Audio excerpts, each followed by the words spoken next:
it just, the timing was really good this year. I think that was the biggest thing, this having an extra month, from a lot of the other majors after the World Championships was huge. And yeah, it's the New York Marathon, how could you not want to come run here? So I'm really looking forward to it. I'm so pumped that, the opportunity came up to run here, and I'm really looking forward to Sunday. How's your training gone since the World Championships? It's good, yeah. I mean, it's I had to take some time afterwards, to get healthy first and foremost. That was certainly a big issue, and I was dealing with a fair amount, and so it took some time easy, and I wouldn't say that it was ideal, just in the sense that it's a quick turnaround, and I had to really focus on my health, and that limited me a little bit as far as what I would have liked to have done before a big marathon normally, but things have gone well. You got to deal with the hand you're dealt, and I feel like things have come along a lot in the last couple months, so I'm optimistic for sure. How's your back? It's better, yeah. I mean, I had a herniated disc, push on a nerve, and it takes a while to heal. There's no way to sugarcoat that, and it's definitely a lot better. And I was in a lot of pain just walking before Eugene, and that was obviously a bit of a rough race for me there. But these things just take time, and again, I've really taken a step back to focus on my health and getting that better, because it just takes time. So, but it's feeling a lot better than it was in Eugene for sure. Because it was 2:09, but in Eugene, that's the time we see on the result. The camera didn't follow you the entire way. You actually stopped and stretched it out, and what exactly happened in Eugene? Well, yeah, I probably stopped about 4 or 5 times, I think, in the last several miles there. But yeah, there's no way I was not going to finish there, and so I just had to do what I needed to do to try to get myself through. And yeah, it wasn't the worst result, I guess, looking back in hindsight. When I really sat back and was talking to Mike, and we looked back on it. That's a lot of time that I lost just stopping. And then obviously, through that physically, I really wasn't functioning at a very high level, to say the least. And so, if I could just be healthy, that was what we said. We just got to take the time and get healthy, and that's what I tried to do. Leading up to this. When you turn that corner, I mean, would you put an estimate on it's been 6 healthy weeks, 7 healthy weeks? What's that look like? Yeah, I mean, I would say it's probably been about at least 6-7 weeks. I have to go back and look, but probably right around there. It's still something that every once in a while we've got to be cognizant of. Sometimes you have a bad day, and it's like you got to be okay backing off and maybe pushing the workout back another day, or taking a little bit more time to recover. And so that's just something that we've had to do. But again, really focusing on had good volume and hitting those key workouts. If between it you maybe have to take it a little easier or take an extra day, then so be it. And I'm not gonna lie, yeah, that's just kind of the reality of where I've been at. But definitely things have been on a very upward trajectory, and we've made some really positive changes, I think. How much time did you take off after the World Championships? I mean, it was definitely several weeks, not totally off, but definitely I wasn't really working out hard. Still running, but it's just putting more of an emphasis, on just strengthening certain things. You've got to lengthen other things, and just continuing to work on mechanically. There was just changes that had happened, and getting all that stuff back before I could really resume heavy training. So that back injury, did you ever consider having surgery for it? I mean, surgery is always the last resort in my mind. I'm very, very big believer in you explore every option, to do that. Surgery, it's sometimes you need it, and that's totally fine. But yeah, if you can avoid it, it's just so invasive, and sometimes it can lead to other problems. So I haven't really considered getting surgery on it at this point. So just physical therapy, is that your main? A lot of physical therapy, a lot of strengthening, stretching. I've been doing Pilates a lot, which has helped. Get acupuncture, different. Try to throw the kitchen sink at it. How much pain do you still have with the back injury? I've been pain free for a good amount. Yeah, it's been feeling pretty good. So knock on wood that holds up on Sunday. We'll see. But yeah, things have definitely been going forward, and it's with nerve stuff. I've never really had to deal with that before. Obviously, I have a lot of muscle tendon injuries, but it's been a different journey. Having something where my leg just doesn't work right sometimes, and it feels like I just can't. No matter how hard I try, it just that nerve's not getting through. And those are the days where it's like we got to just back off. We got to, do some more exercises, stretch things out, get it treated, and then go back to our training. But yeah, it sounds bad, I guess, when I'm hearing myself talk about it right now. But things have really, the last couple of weeks have been going all right. You said you're optimistic. Well, what result will allow you to leave here happy? I think just a positive step. I think every time I told the line, I'm here to compete. I wouldn't come here if that wasn't the case. And I still feel like I can run really well. Like fitness is not an issue. I think my fitness is good. It's just been a matter of getting healthy. And, What's really well on Sunday? Is it a time? Is it a result? Like what is it? Well, I'm a competitor first and foremost. And I think that when you enter these races, times are great, but I would rather win in 2:20 than run 2:07 and get 10th place. So that's always been my mindset coming into any race, and that's the way I'm going to be approaching Sunday as well. It's been a while since an American man's won this race. What's it going to take? You see the gap closing, chances for America to be on top Sunday? Yeah, hopefully. I would certainly love that. But it's, as always, this is a great field here. I think that distance running in America, just as a whole, on the track, has really improved dramatically in the last 5 or 10 years, and so it's fun. It's good to see Americans being competitive. I think it's great for younger generations to have people like that to look up to and say like, for a while, I remember when I was younger, it was hard looking at people, just to make a world championships or Olympic team was a big deal. And a lot of times, like, people were struggling just to hit the standard. It was like, if you got the standard, you'd be going to, make a team. It didn't matter how you had to compete. So to see a lot of great athletes, both the men and women's side, competing at a world level is awesome. Is it hard to get that? You talk about your fitness is there, and as you get older, as anyone gets older, the injuries become more of a concern and more prevalent. Is it hard as an aging athlete to sort of accept that idea that my body's not going to behave the way it used to?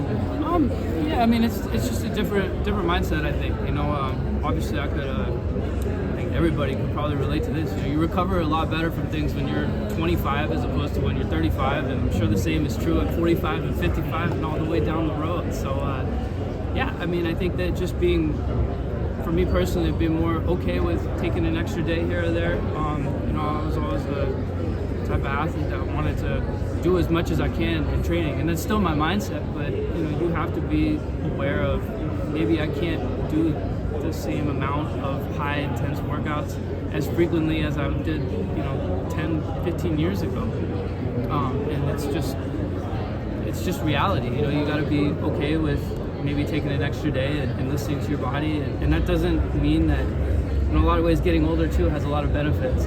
I think people just look at it as a negative, but your cardiovascular system, there's years and years and years of work that you've done and put in. That system gets more developed as you age, and why I think you see a lot of people really running well in the marathon at 30, 35, even Kipchoge's almost 40. He just broke the world record, and that stuff doesn't leave you. Your engine continues to build. Your heart never gets time off.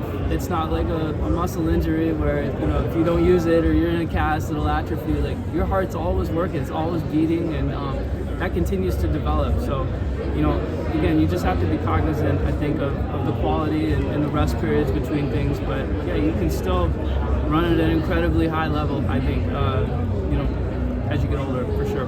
If you had to put a number on like how healthy you are right now, 100%, 85%, 70%, where would you land? I don't know that. I'm not gonna play that game, I think, but I'm a lot healthier than I was in Eugene. I can say that for sure.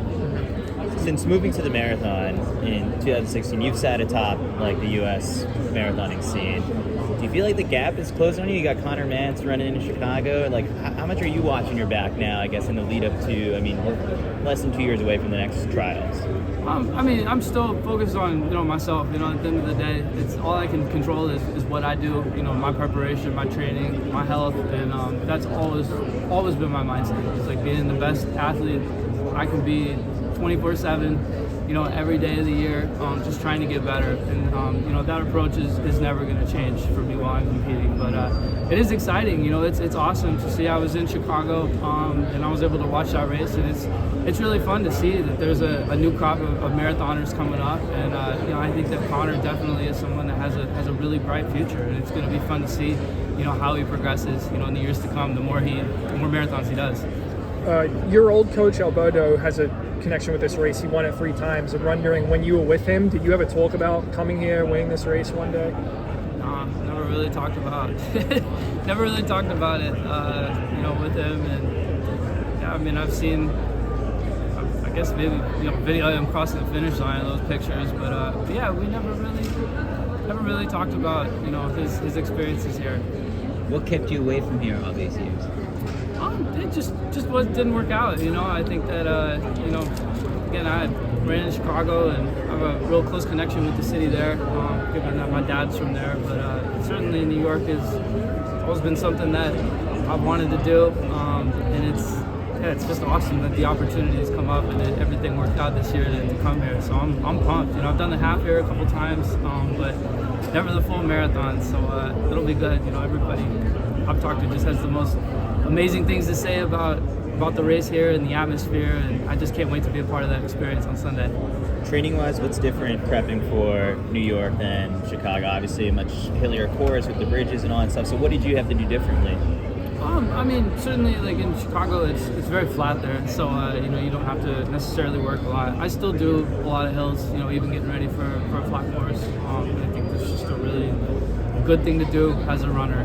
It's great for your mechanics, it's good for your speed, it's good for your strength, and so it's not a ton has changed. Certainly we put a little bit more emphasis, I would say, on strength and doing hills for this, and definitely in some of my longer runs, making sure I incorporate some more hills, at different points in that run to try to, simulate and get ready for this.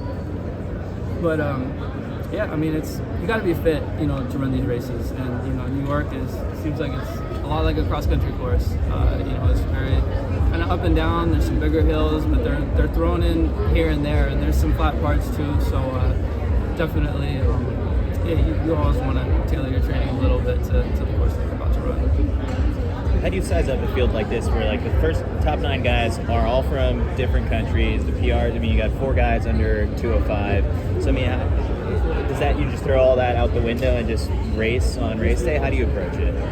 Yeah, I mean, again, it's kind of one of those things where you certainly have to be aware of your competition, if they have tendencies or, how fast they run, things like that. Obviously, if there's a guy that he's run 2:15 and he goes out in like 62 minutes, you're going to be more likely to say, well, he's probably going to come back. But at the same time, though, your focus should be solely on yourself and what you need to do, because if I don't execute my plan and what I need to do to be prepared to run a great race, it doesn't matter at all what my competition is doing. I have no control over what they do, and so it's a balance of being, again, I'd say, just aware of who you're competing against, but at the same time, just really focusing on yourself and what you need to do to execute.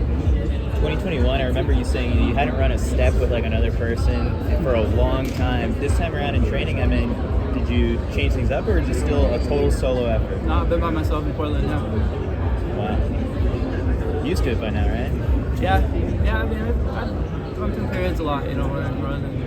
Obviously, it'd be great to have some training partners, but there's benefits to running, on your own as well. Sometimes it's easier to take a day a little easier. Sometimes if you want to go harder, you have more leeway in that than obviously if you're running other people. You learn to tough stuff out. There's no hiding behind, I'm going to have a pacer, for every workout, or I'm going to have someone to just sit behind. And you definitely, at least myself, really am grateful for the opportunity to be able to sit behind people and relax and that. But when I get to a race like this, it's nice. Sort of health question. What do you weigh right now? In your long career, has it been hard to maintain that? Mev once said that his body was so efficient, he burned like maybe a banana and a walnut run. What are you weighing now, and have you maintained and is it hard? What do I weigh right now? I think I would probably weigh about 134, Is that 135 your pounds. ideal? Exactly. Yeah, it's been pretty consistent for me. Yeah, I've never. It's always been. I eat the same, as I did 10 years ago. You're not on the scale every day? No, not like that. Yeah. You said before how it was hearing yourself talk about taking days and recovering. When did you think that changed? I mean, you're probably younger self to be like, take a day off, I can't do that, I need to keep on running. Yeah. Like, I was, even when I was younger, I never had a problem. So if I was told to take a day off, I'd be like, all right, great. Like I don't have to go train today. I never had a problem doing that. I think as I've gotten older, almost it's been harder for me to try to take a day off more because you always want to say like, you want things to be perfect, you want things to do it. And it's easy to look, in the past, maybe what I was doing 10 years ago on the track and say like, oh, I wish I could still hit all this stuff. But, my wife reminds me all the time, she's like, it's different, you're not the same person you were when you were 25. And it's okay, Mike reminds me of the same thing, and so it probably comes now from more of a place of insecurity, just about like wanting to put in all this stuff, but like I mentioned earlier, there's cardiovascular system's great. I've had so many years, decades of running hard, and really a lot of uninterrupted training.